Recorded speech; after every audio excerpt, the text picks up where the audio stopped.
Hello and welcome to SPM IS Academy. Today we will analyze important newspaper articles of 5th April 2022. Please note you can download the PDF version of today's newspaper analysis by clicking the link given in the comment section. You can also join our WhatsApp group through the link given in the description section for more study materials. This is the list of the topics that we will be covering from today's newspaper. The first article is about third part of 6th IPCC report, and this topic is important from our syllabus GS paper 3 environment point of view. तो देखिए IPCC के बारे में पहले briefly देख लेते हैं. वैसे पहले भी 2-3 दफ़ा हम इसको न्यूज़पेपर एनालिसिस में देख चुके हैं. IPCC stands for inter governmental panel on climate change. एक इंटरनेशनल इंस्टीट्यूशन है जिसको 1988 में दुनिया की 2 इन्वायरमेंट से रिलेटेड ऑर्गेनाइजेशंस ने मिल करके बनाया था. World Meteorological Organization and United Nation Environment Programme ने मिल करके इसको बनाया था. इसका मेन काम है IPCC का कि ग्लोबल वार्मिंग से रिलेटेड अलग अलग जो रिसर्च चल रही हैं दुनिया में, उन सारे रिसर्च के रिपोर्ट को एक साथ ला करके कंपाइल करे और उसके बेसिस पे वो अपना रिकमेंडेशन दे. तो एज ए सेड IPCC खुद का रिसर्च नहीं करता है, ये अलग अलग रिसर्च जो दुनिया में चल रहे हैं उनको एक साथ कंपाइल करके और फिर वो अपने रिकमेंडेशंस देता है. IPCC के टोटल 195 मेंबर्स हैं अभी. 100 IPCC के मेंबर होने का मतलब है कि ऐसे दुनिया के कंट्रीज़ जो IPCC के रिपोर्ट के बेसिस पे अपनी इन्वायरमेंट पॉलिसीज़ फ्रेम करते हैं. अगर IPCC की सिग्निफिकेंस की बात की जाए तो आपको इस बात से उसकी सिग्निफिकेंस का पता लगेगा कि IPCC जो भी रिपोर्ट बनाता है उसके बेसिस पे ही जो एक इंटरनेशनल कन्वेंशन है, अग्रीमेंट है for climate change, United nation framework convention on climate change, उसमें फैसले लिए जाते हैं on the basis of report of IPCC. I hope आपको UNFCCC के बारे में तो ज़रूर पता होगा. अर्थ समिट 1992 के बाद ये बनाया गया था जो क्लाइमेट चेंज को कर्ब करने के लिए, मिटिगेट और अडाप्टेशन के लिए अकेला यूनिवर्सल अग्रीमेंट है. IPCC ने अभी तक 6 रिपोर्ट पब्लिश किए हैं. पहला रिपोर्ट 1990 में, दूसरा 1995 में, तीसरा 2001 में, चौथा 2007 में, फोर्थ असेसमेंट रिपोर्ट. ये फोर्थ असेसमेंट रिपोर्ट ही है जिसमें IPCC ने कहा था कि green house gas emission if it increases by 70% between 1970 and 2004 then it will lead to massive catastrophe. Already it has increased by 70% and it said कि अगर इसी रफ्तार से आगे ग्रो करता रहा तो आने वाले टाइम में बहुत ज़्यादा कैटेस्ट्रॉफी कर सकता है नेचुरल डिजास्टर्स के फॉर्मेट में. और ये जो फोर्थ असेसमेंट रिपोर्ट है इसके लिए IPCC को 2007 में नोबेल पीस प्राइज़ भी मिला था. और इसी के बेसिस पे United nation framework convention on climate change में 2009 की जो कॉन्फ्रेंस ऑफ पार्टी हुई थी कोपेनहेगन में, उस पे इम्पॉर्टेंट फैसले लिए गए थे. सबसे इम्पॉर्टेंट IPCC की रिपोर्ट है 5th असेसमेंट रिपोर्ट जो 2014 में आई थी. 5th असेसमेंट रिपोर्ट में IPCC ने साफ साफ कहा कि अगर हम लोग प्री इंडस्ट्रियल लेवल यानी कि 1970 से पहले का जो टेम्परेचर था उसकी तुलना में बाय द ईयर 2100 जो भी ग्लोबल वार्मिंग है उसको 1.5 डिग्री सेल्सियस से नीचे रख पाते हैं तो ही हम लोग सेफ़ हैं, otherwise there will be massive disasters. तो मुद्दा यह है प्री इंडस्ट्रियल लेवल 1970 से पहले जो टेम्परेचर था दुनिया का, उस टेम्परेचर में धीरे धीरे इंक्रीमेंट तो हो ही रहा है क्योंकि हम ग्रीन हाउस गैस इमिट कर रहे हैं, लेकिन वो टेम्परेचर इंक्रीमेंट 1.5 डिग्री सेल्सियस से ज़्यादा नहीं होना चाहिए. ये 5th असेसमेंट रिपोर्ट में कहा गया और इस 5th असेसमेंट रिपोर्ट के बेसिस पे ही conference of party number 21 of united nation framework convention on climate change that held in Paris in December 2015 उसमें फैसले लिए गए और ये टारगेट रखा गया. तो पेरिस क्लाइमेट डील का टारगेट आई होप आपको पता होगा कि हम लोग प्री इंडस्ट्रियल लेवल के तुलना में टेम्परेचर, एवरेज ग्लोबल टेम्परेचर को 1.5 डिग्री सेल्सियस से ज़्यादा जाने नहीं देंगे. इसके बेसिस पे आपको पता होगा APSC ने जो पिछला प्रीलिम्स कंडक्ट कराया था उसमें एक सवाल भी पूछा था जिसमें पेरिस क्लाइमेट डील में टारगेट रेंज दिया है कि desired target range is 1.5 degree Celsius increase in average temperature with respect to pre-industrial level by 2100. तो desired range is 1.5 degree Celsius, but maximum allowable या मैक्सिमम जो हम परमिट कर सकते हैं परमिसिबल इज 2 डिग्री सेल्सियस. तो 1.5 से लेकर के 2 डिग्री सेल्सियस के बीच में हमें रोकना है. That was the significance of fifth assessment report. Fifth के बेसिस पे ही पूरी की पूरी पेरिस क्लाइमेट डील बनी है. तो आई होप अब आपको IPCC का इंपॉर्टेंस समझ आने लगा होगा, कैसे इसके बेसिस पे ही, इसके रिपोर्ट्स के बेसिस पे इंटरनेशनल डिसीजंस लिए जाते हैं regarding climate change, international agreements बनाए जाते हैं, डील किए जाते हैं. और इसी IPCC ने अब अपना 6th असेसमेंट रिपोर्ट पब्लिश किया. माफ़ कीजिएगा, ये 6th होना चाहिए, मैं इसको ठीक कर दूंगा अपने फाइनल PDF में. तो 6th असेसमेंट रिपोर्ट आया है 2022 में. इनफैक्ट ये 6th असेसमेंट रिपोर्ट में टोटल 3 पार्ट हैं. इसमें से पहला पार्ट अगस्त 2021 में ही आ गया था, दूसरा पार्ट मार्च 2022 में आया, और तीसरा पार्ट अब रिलीज हुआ है. तो पहला और दूसरा पार्ट में डिटेल में करा चुका हूँ in my newspaper analysis of 1 मार्च 2022. तो अगर आप देखना चाहें तो वो जा कर के देख सकते हैं. आज के इस सेशन में हम लोग जो थर्ड पार्ट है ऑफ 6th असेसमेंट रिपोर्ट उसको डिस्कस करेंगे. तो the third and final part of the 6th assessment report, उसमें क्या क्या चर्चाएं की गई हैं. तो उसमें सबसे पहले बात की गई है पेरिस क्लाइमेट डील के टारगेट पे, कि हमने जो भी टारगेट रखा है ऑफ 1.5 डिग्री सेल्सियस से ज़्यादा टेम्परेचर राइज नहीं होना चाहिए बाय द ईयर 2100. अगर हमें इस टारगेट को अचीव करना है तो we must attain green house gas emission peak before 2025. Green house gas emission peak का मतलब ये है कि जो भी दुनिया में ग्रीन हाउस गैस इमिशन हो रहा है वो 2025 के बाद से वो धीरे धीरे घटना चाहिए.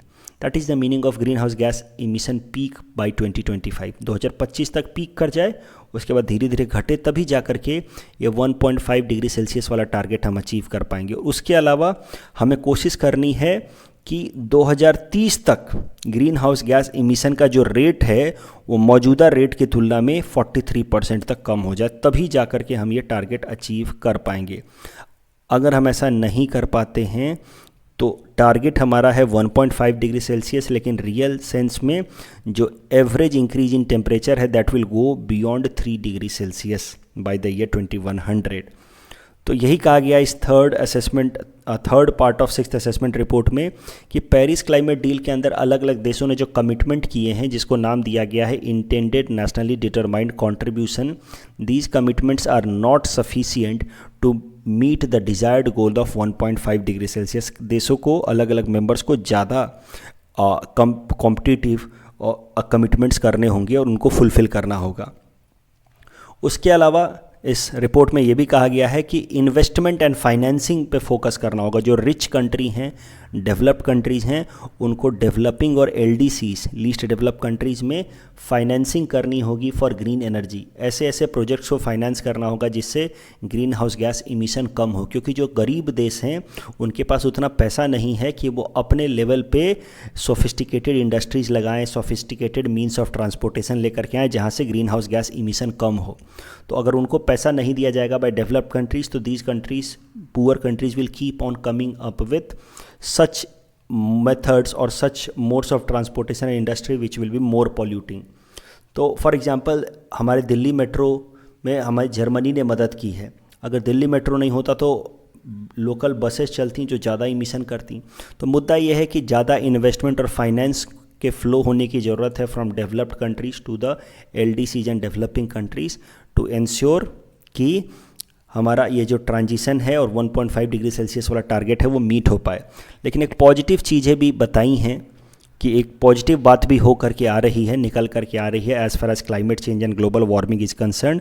और पॉजिटिव बात ये है कि जो भी रिन्यूएबल एनर्जी रिसोर्सेज थे हमारे, जैसे सोलर एनर्जी या विंड एनर्जी, उनको प्रोड्यूस करने में जो खर्च आता था बाय द ईयर 2010, उस खर्च को हम काफ़ी हद तक कम कर पाए हैं. The cost of per unit electricity coming from renewable energy sources like solar and wind energy has been reduced by 85% now as compare to 2010. देखिए, रिन्यूएबल एनर्जीज़ में सबसे बड़ी समस्या ये है कि पर यूनिट पावर का कॉस्ट बहुत ज़्यादा है. जैसे हम लोग कोल से जो एनर्जी निकल के आती है वो 8 रुपये यूनिट हमें मिलता है, लेकिन सिर्फ रिन्यूएबल एनर्जी पे हम अगर या एनर्जी को हम कंज्यूम करें तो पर यूनिट कॉस्ट जो है वो 20 या 22 रुपये चला जा सकता है पर यूनिट। तो कहीं ना कहीं वो कॉस्ट जो है वो ज़्यादा है, जिस कारण से अभी भी रिन्यूएबल एनर्जी का ग्रोथ लिमिट हो रहा है। तो अगर हम कॉस्ट को कट कर पाएँ, जो काफ़ी हद तक कर पाएँ एज़ पर दिस रिपोर्ट, 85% तक हमने कट कर दिया है, आगे और भी अगर कट कर पाएँ तो ही जाकर के रिन्यूएबल एनर्जी प्रमोट हो सकता है, तभी जाकर के ग्रीन हाउस गैस का एमिशन कम हो सकता है। दूसरी पॉजिटिव बात यह है कि इलेक्ट्रिक व्हीकल्स का डिप्लॉयमेंट और इस्तेमाल काफ़ी ज़्यादा बढ़ता जा रहा है। इस रिपोर्ट में ये भी कहा गया है कि अगर हम लोग नेट जीरो अचीव कर पाते हैं बाय 2050, 2050 तक नेट जीरो अचीव कर पाते हैं। नेट जीरो का हमारा मतलब ये है कि 2050 के बाद जितना ग्रीन हाउस गैस हम इमिट करते हैं उतना ही ग्रीन हाउस गैस अगर हम सिक्वेस्टरेट कर पाएँ, मतलब कैप्चर कर पाएँ एटमॉस्फेयर से थ्रू डिफरेंट मेथड, जैसे कि नेचुरली पेड़ पौधे लगा करके या कुछ टेक्नोलॉजी का इस्तेमाल करके, जिससे हम एटमॉस्फेयर से कार्बन को, CO2 या इक्विवेलेंट गैसेस को एब्जॉर्ब कर पाएँ, तो अगर नेट जीरो पूरी दुनिया हो जाती है 2050 तक, यानी कि जितना ग्रीन हाउस गैस इमिट कर रहे हैं उतना एब्जॉर्ब कर पाएंगे, तब जाकर के 1.5 डिग्री सेल्सियस का टारगेट मीट हो सकता है। अगर 2070 तक हम नेट जीरो होंगे तब फिर एवरेज टेम्परेचर जो है दुनिया का प्री इंडस्ट्रियल लेवल की तुलना में by the year 2100 2 degree Celsius तक बढ़ सकता है। नेट जीरो क्या होता है वो मैंने यहाँ पे एक बार इस फिगर की मदद से बताने की कोशिश की है। नेट जीरो को हम लोग कार्बन न्यूट्रल भी कहते हैं। मान लीजिए कि कार्बन न्यूट्रल, जैसे भूटान को कार्बन न्यूट्रल माना जाता है, तो इसका मतलब ये है कि भूटान ने एटमॉस्फेयर में जितना ग्रीन हाउस गैस इमिट किया उतना ही in the same period of time वो ग्रीन हाउस गैस एब्जॉर्ब भी कर लेता है through natural plants and trees.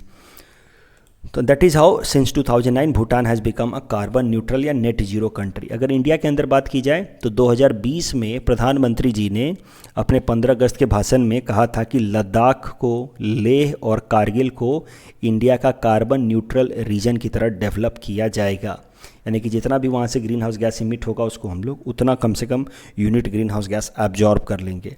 अगर बात की जाए तो दिल्ली का जो IGI Indira Gandhi international airport है, it is first carbon neutral airport in entire Asia Pacific. इस टॉपिक के बेसिस पे ये प्रीलिम्स प्रैक्टिस क्वेश्चन हमने आपको दे रखा। अगर ये जो क्वेश्चन है ये है on the basis of a net zero producers forum, एक इंटरनेशनल ऑर्गेनाइजेशन बनाई गई थी अप्रैल 2021 में, इसके बेसिस पे ये क्वेश्चन है। तो यहाँ पे हिंट्स पढ़िए, इसके बेसिस पे सवाल को अटेम्प्ट कीजिए। The next article is about Nepal's prime minister's visit of India. This topic is important from our syllabus GS paper two international relations point of view. तो आपने भी सुन रखा होगा कि नेपाल के प्रधानमंत्री ने हाल फिलहाल में इंडिया का विजिट किया, शेर बहादुर देवबा जी ने। तो कुछ बातें अगर याद रख पाओ, जैसे issues discussed management of border dispute, तो आपको पता होगा 2020 से ही चल रहा है, मैंने तो कम से कम 5-6 दफ़ा बता रखा है न्यूज़पेपर एनालिसिस में, काला पानी रीजन को लेकर के डिस्प्यूट। तो बॉर्डर डिस्प्यूट पे चर्चा हुई, कनेक्टिविटी यानी कि road transportation, power sector cooperation, इन सब पे चर्चा हुई। तो कुछ बातें अगर याद रख पाओ तो इंडिया नेपाल रिलेशंस पे अगर कभी सवाल आ जाए तो ये सब करंट इश्यूज मेंशन करोगे तो बेहतर नंबर मिलेंगे। देखो मेजर आउटकम जो हुए हैं हमारे प्रधानमंत्री, नेपाल के प्रधानमंत्री के इस समिट के बाद, operationalisation of rail services along Jaynagar on India side and Kurtha on Nepal side, तो ये स्टार्ट किया गया है। सोलू कॉरिडोर ट्रांसमिशन प्रोजेक्ट, तो power transmission project Solu corridor, इसमें सब याद करने का तो मैं नहीं कह रहा, कुछ भी याद रख पाओ तो सब, किसी भी देश पे मान लो सवाल आता है ना IR में, तो लिख पाते हो, करंट डेवलपमेंट्स में लास्ट में लिख देते हो तो तुम्हें बेहतर मार्क्स मिलते हैं। तो याद रखना, Jaynagar Kurtha railway transportation services started, Solu corridor transmission project, 132 health facilities started in Nepal by India, और रुपे लॉन्च किया है इंडिया ने जो पेमेंट इंटरफेस है। तो Nepal became the first foreign country to have RuPay as a payment interface launched by India. जो agreement sign हुए हैं, MOU for enhancing technical cooperation in railway, agreement for supply of petroleum products, agreement for sharing technical expertise between Nepal Oil Corporation and Indian Oil Corporation। एक important बात, International Solar Alliance में नेपाल ने भी अब membership ले ली है। This is how Nepal became 105th country to join International Solar Alliance. क्या होता है, कैसे होता है, आई होप आपको पता होगा क्या होता है इंटरनेशनल सोलर अलायंस। नहीं पता तो मुझे बताइए, मैं कल फिर आपको रिवाइज करा दूंगा, पहले भी मैं कई दफ़ा बता चुका हूँ। तो Nepal joint international Solar alliance and became 105th country. अब बॉर्डर डिस्प्यूट जो एक मेजर इशू चल रहा था इंडिया और नेपाल के बीच में 2020 से ही, उस पे बातचीत हुई है और उसको टोन डाउन करने पे बातचीत हुई है हमारे प्रधानमंत्री और नेपाल के प्रधानमंत्री के बीच में। तो बॉर्डर डिस्प्यूट कहाँ है, किस एरिया में है, उसको ज़रा समझिए।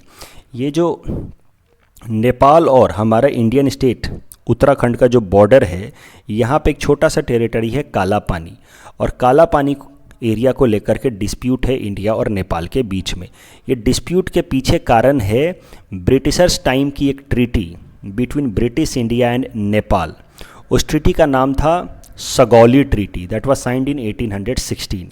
इस ट्रीटी के हिसाब से Kali river will be the boundary between India and Nepal. तो काली रिवर से जो ईस्टर्न पार्ट है वो नेपाल होगा, वेस्टर्न पार्ट वो ब्रिटिश इंडिया होगा। अब दिक्कत क्या है कि काली रिवर स्टार्टिंग में देखोगे ना तो दो उसके इस तरह से आप कह लो कि ट्रिब्यूटरीज आती हैं।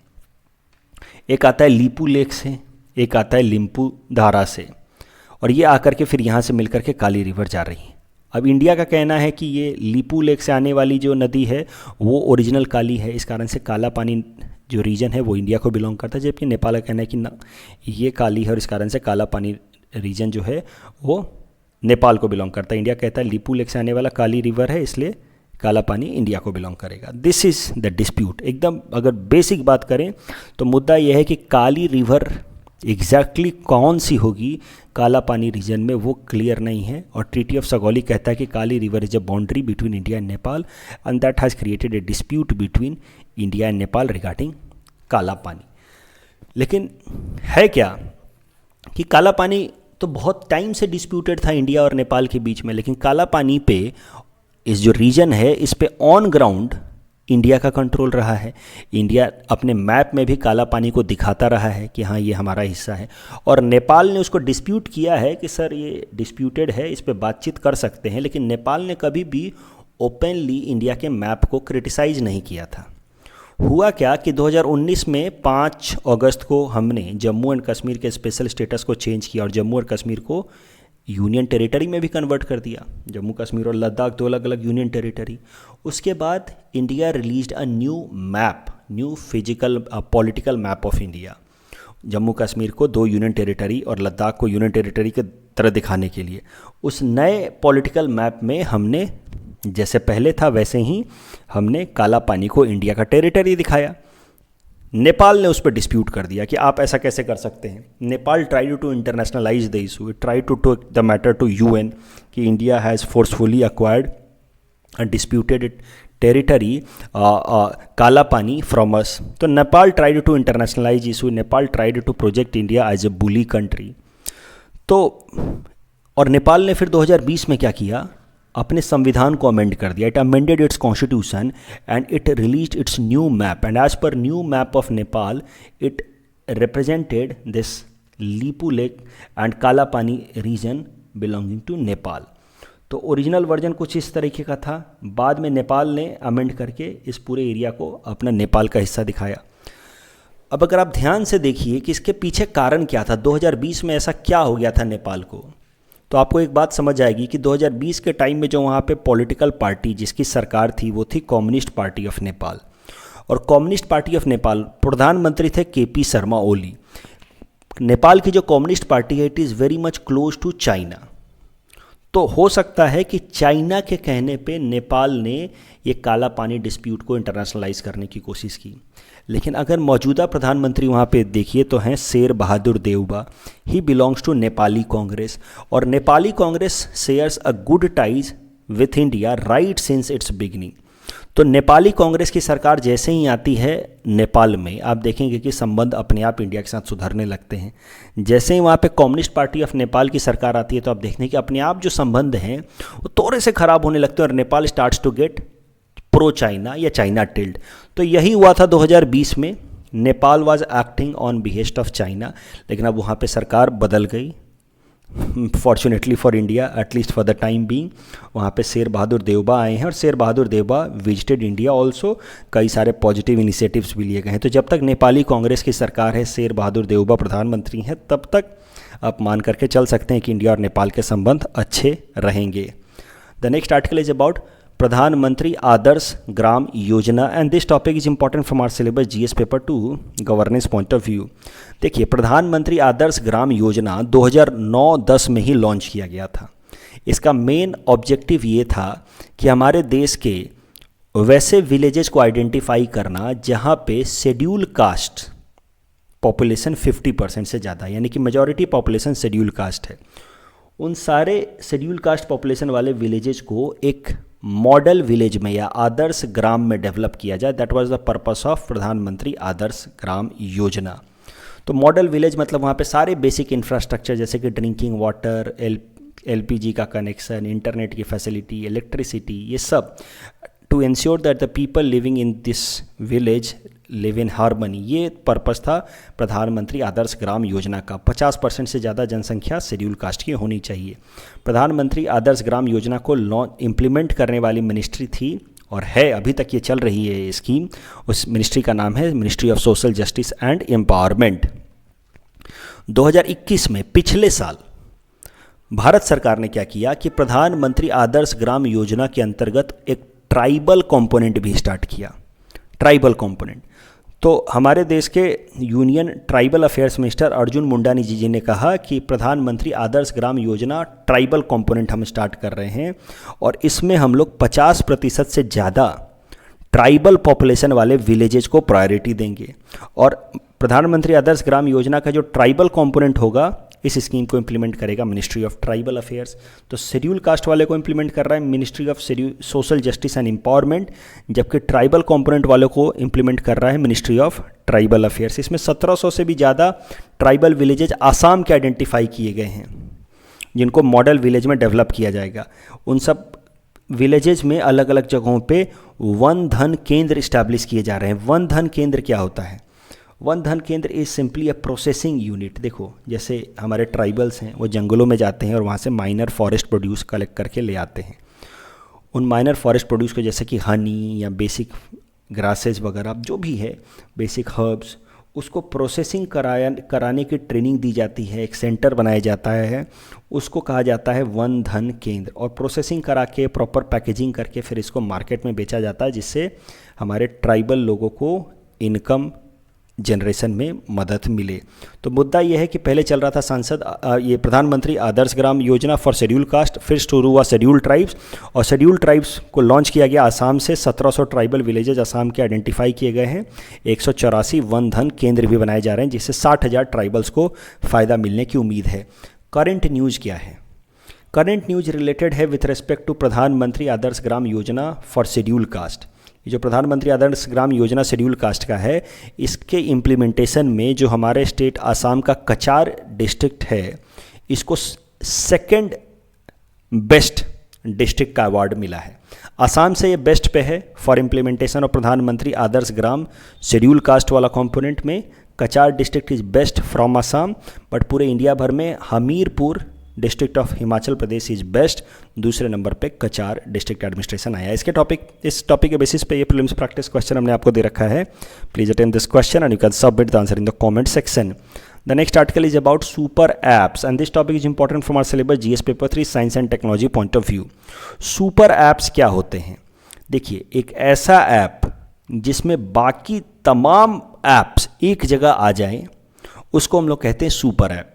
तो super app is like mall में जैसे अलग अलग ब्रांड के कपड़े, अलग अलग चीज़ें एक जगह मिलती हैं, वैसे ही सुपर ऐप एक सिंगल प्लेटफॉर्म है जहाँ पे बाकी तमाम डिजिटल सर्विसेज एक जगह मिल जाएं।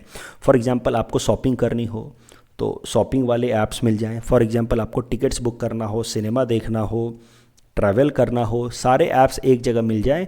तो ऐसे ऐप को एक ही ऐप के अंदर मिल जाए, तो ऐसे ऐप को हम लोग कहते हैं सुपर ऐप।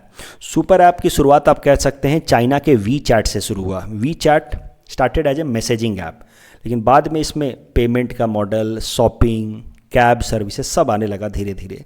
तो वैसे ऐप को हम लोग कहते हैं super app. Super app news में क्यों है? क्योंकि टाटा, आप देखते होंगे टाटा IPL चल रहा है, बार बार टाटा न्यू करके ऐड आ रहा है। टाटा ग्रुप ने लॉन्च कर रहे हैं Tata new, which is a kind of super app which will launch on April 7।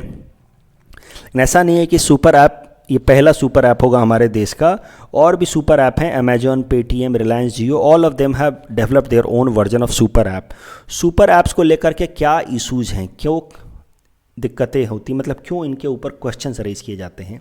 देखो, सुपर ऐप्स से संभव है कि कस्टमर को के प्रेफरेंसेस को चैनलाइज किया जाए, रीड किया जाए और उसको अपने फेवर में गाइड किया जाए। क्या कह रहा हूँ मैं, इस बात को समझिए। मान लीजिए कि एक सुपर ऐप है जिसमें तमाम तरह के ऐप्स ऑलरेडी हैं। उस सुपर ऐप में आपने जाकर के बेबी फूड खरीदा। बेबी फूड को खरीदते ही उसको पता चल जाएगा कि अच्छा आपके घर में बच्चा है। अब आपको वो रिलायंस के आपने मान लीजिए कि जनरल स्टोर से आपने बेबी फूड खरीदा। अब रिलायंस किड्स वाला जो है आपको ऐड पॉपअप करने लगेगा कि बच्चों के कपड़े डिस्काउंट में। तो इस तरीके से आप कहा जाता है कि सुपर ऐप से होता क्या है कि आपके प्रेफरेंसेस चैनलाइज होते हैं। जो भी ऐप कंपनी है जिसने ये ऐप बनाया है वो आपके डाटा को स्टोर कर रहा है, आप कौन कौन सी चीज़ें खरीद रहे हैं, उस डाटा के बेसिस पे वो आपके प्रेफरेंसेस को समझने की कोशिश कर रहा है, आपके रिक्वायरमेंट्स को समझने की कोशिश कर रहा है, और उसकी मदद से फिर वो आपके प्रेफरेंसेस को थोड़ा बहुत चैनलाइज भी कर देता है, मतलब अपने हिसाब से मोड़ भी देता है। क्योंकि अब नेचुरली आपको जो ऐड दिखेगा कि रिलायंस किड्स में बच्चों के कपड़ों पे इतना ऑफर मिल रहा है, क्योंकि वो आप पहले ही देख चुका है कि तुमने बेबी फूड खरीदा है, तो तुम नेचुरली अगला जो शॉपिंग करोगे बच्चों के कपड़े का रिलायंस किड्स से ही खरीदोगे। तो इस तरीके से by analysing consumer behaviour super apps में know about people preferences and they may channelise those preferences also. इससे दिक्कत क्या होगा? इससे कंपटीशन कम होगा, मोनोपोलाइजेशन बढ़ेगा, किसी एक कंपनी का मोनोपोलाइजेशन बढ़ेगा, नई कंपनियों के लिए अनइवन प्लेइंग फील्ड होगा। और इन्हीं सब कारणों से सुपर ऐप्स को ज़्यादा इंकरेजमेंट मिला नहीं US या यूरोपियन यूनियन में। People do not follow super apps, क्योंकि एक बार जब मोनोपोली आ जाती है ना तो फिर कस्टमर भी एक्सप्लॉइट होता है, क्योंकि स्टार्टिंग में आपको कई सारे ऑफर्स दिखाएंगे, जब एक बार आपको आदत लग जाएगी तो धीरे धीरे वो आपको एक्सप्लॉइट करेंगे। सो US और यूरोपियन यूनियन के लोग जो हैं वो काफ़ी ज़्यादा अवेयर हैं। They deliberately do not use super apps because they know कि this is a method of tracking our preferences, tracking our data. On that basis they may guide our preferences also to some extent. Next article is about Advantage Assam outcome. This topic is important from our syllabus GS paper 5 Assam issues. तो advantage Assam करके नाम से एक conclave कराया गया था असम में फरवरी 2018 में। इस कॉन्क्लेव का मतलब था कि अलग अलग जगह से बड़ी बड़ी कंपनियों को, इंडिया के या विदेशों की बड़ी बड़ी कंपनियों को इनवाइट किया था असम सरकार ने असम के अंदर इन्वेस्ट करने के लिए, इंसेंटिवाइज किया था। उसका नाम दिया गया था एडवांटेज असम। तो कभी भी सवाल आ जाए APSC मेंस में कि असम के अंदर इंडस्ट्रियल डेवलपमेंट और इन्वेस्टमेंट को बढ़ाने के लिए असम सरकार क्या कर रही है, तो आप एक ये पॉइंट तो लिख ही सकते हैं, advantage Assam conclave conducted in 2018।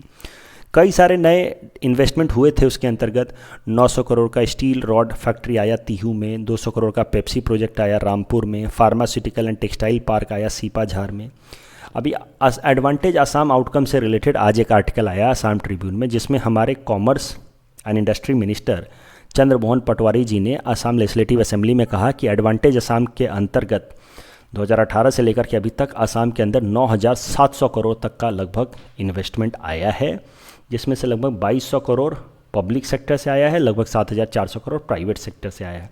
जो मेजर इन्वेस्टर्स के उन्होंने नाम बताया, एक दो याद रख लो तो अच्छा रहेगा। हिंदुस्तान ऑयल एक्सप्लोरेशन कंपनी ने मॉड्यूलर गैस प्रोसेसिंग प्लांट लगाया, पतंजलि ने इन्वेस्ट किया, डाबर ने इन्वेस्ट किया, केन वेदांता ने इन्वेस्ट किया, ब्रिटानिया ने इन्वेस्ट किया। The next article is about stone jars found in Assam. This is also important from our syllabus से GS paper 5 Assam issues point of view. तो देखो, स्टोन जार्स, इस तरीके के जार समझते हो ना, घर जिसमें सामान रखा जा सकता है, तो स्टोन के जार्स पाए गए हैं as a result of archaeological excavation in Assam. इसी तरीके के जार, स्टोन जार पाए गए इंडोनेशिया में भी और लाओस में भी। असम के अंदर हाल फिलहाल में 4 और स्टोन जार पाए गए दीमा हसाओ डिस्ट्रिक्ट से, और इसके साथ ही असम के अंदर जो स्टोन जार जितने पाए गए हैं उनकी संख्या बढ़कर के 11 हो गई। पूरे दुनिया भर में बात की जाए तो टोटल 700 इस तरह के स्टोन जार्स पाए गए हैं। अभी असम वाले जो स्टोन जार्स हैं उनकी कार्बन डेटिंग नहीं की गई है, तो एग्जैक्ट कितने पुराने हैं वो पता नहीं चल पाया है।